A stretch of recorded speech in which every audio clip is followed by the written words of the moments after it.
పవన్ కళ్యాణ్ గారు మొన్నేమంటున్నారు, జగన్మోహన్ రెడ్డి రెచ్చగొడుతున్నాడు జనాల్ని, కార్యకర్తలను కూడా రెచ్చగొడుతున్నాడు, జనాల్ని భయభ్రాంతులకు గురి చేస్తే కనుక తాట తీస్తారని పవన్ కళ్యాణ్ చెప్తా ఉన్నారు.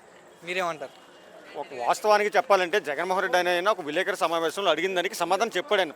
రప్ప రప్ప రప్ప అనేది ఏంటబ్బా అని చెప్పేసి ఆయన అడిగిన తర్వాత ఎలాగన్నా చెప్పేసి ఈయన అన్నాడు. మరి నిన్నగాక మీరు మీటింగ్లో మీరేం చెప్పాడు, కాళ్ళు ఎరగదీస్తా, ప్రజలను రెచ్చగొట్టేటప్పుడు పరిపాలన అధికారంలో రాకముందే నువ్వు వైసీపీ నా కొడకలారా, వైసీపీ గుణాలు నా కొడకలారా అని చెప్పేసి తోట తీస్తా తొక్క తీస్తే గొడ్డలు తీసుకొడతారని చెప్పేసి ప్రజలను రెచ్చగొట్టి మీ కార్యకర్తలను రెచ్చగొట్టిన విధానం అనేది మీది. ఈయనప్పుడు కూడా అలాంటి సంస్కృతిని ఇప్పుడు తీయలేదు, అలాంటి మాటలు ఇప్పుడు మాట్లాడలే. ఆ మాట్లాడేటప్పుడు ఎవరో విలేకరిని అడిగిన దానికి సమాధానం చెప్పాడు తప్ప ఇలాగని చెప్పేసి ఏందని వాళ్ళు మరీ సరైనగా ఉన్నారని చెప్పేసి విలేకరణ ఏంటప్ప ఇది అదేంటి పేపర్లో చూశాను, ఒక ప్లకార్డ్ ఏదో చూశాను అని చెప్పేసి ఆయన అన్నారు తప్పించి ఆయన డైరెక్ట్గా మనల్ని కొట్టేయండి చంపండి రప్ప లేకపోతే పొట్టేలు నరికిన అడిగితే జగన్మోహన్ రెడ్డి వెళ్ళదు కదా.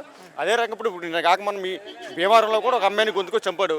నిన్న కాకినాడలో కూడా ప్లకార్డ్ పట్టుకుని మా అమ్మాయి మిస్ అయింది. ఇప్పుడు అమ్మాయికి ఎక్కడైనా అన్యాయం జరిగితే నేను ముందుంటాను, నేను స్పందిస్తాను అన్నటువంటి పవన్ కళ్యాణ్ మరి ప్లకార్డులు పట్టుకుని మా అమ్మాయి మిస్ అయింది, 14 సంవత్సరాల అమ్మాయి మిస్ అయింది, మా అమ్మాయిని మాకు ఇది పెట్టనని చెప్పి పవన్ కళ్యాణ్ బట్ పోలీసులు గింటేసిన తీరిని మరి ముందుగా వాళ్ళని పిలిచి మరి అమ్మాయి మిస్ అయిందంటే చూడండి ఎంత బాగుండేది. నిజంగా అమ్మాయిల గురించి పట్టించుకున్న వ్యక్తి అయితే కనుక మరి భీమవరంలో ఒక ఉన్మాది నిన్న ఇప్పుడు అనుకుంటా ఒక అమ్మాయిని మరి గొంతు కోసి పెళ్ళైన అబ్బాయి ఒక పెళ్ళవని అమ్మాయిని మరి నన్ను ప్రేమిస్తావా లేదని చెప్పేసి వేధించి గొంతు కోసిన ఇలాంటిగా 168 ఎన్నప్పుడు అధికారంలోకి వచ్చిన తర్వాత అమ్మాయిలపై విపరీతమైన దాడులు, కేసులు, మిస్సింగ్లు ఇవన్నీ కూడా జరిగినాయి. మరి అమ్మాయిలకి ఏమైనా అన్యాయం జరిగితే నేను ముందుంటాను అన్నటువంటి పవన్ కళ్యాణ్ కూడా మరి సినిమా డైలాగులు చెప్తాడు కానీ ఇప్పుడప్పుడు షూటింగ్కి వెళ్ళి వచ్చిన తర్వాత ఎప్పుడైతే చంద్రబాబు నాయుడికి ఆపద అయితే వచ్చిందో ఆపద వచ్చినప్పుడల్లా ఈయన మళ్ళీ ప్రత్యక్షమయ్యి ఇది మళ్ళీ ఏదో రకంగా జగన్మోహన్ రెడ్డి మీద తాట చేస్తాను, తొక్క చేస్తాను, కాళ్ళు ఎరగొట్టేస్తాను ఎవడని మాట్లాడితే నీ 4 మందం నేను 6 గ్యారెంటీలు చేస్తాను, ఇంకా చేసేది ఏమీ లేదని చెప్పేసి పీ4 అందులో పెడతాను ఇందులో పెడతాను ఇవన్నీ కూడా ప్రజలు మోసం చేసి తెప్పించి ఇదే రకంగా జగన్మోహన్ రెడ్డి చెప్పడం పెడితే వాడు అధికారం ఉంటాడు.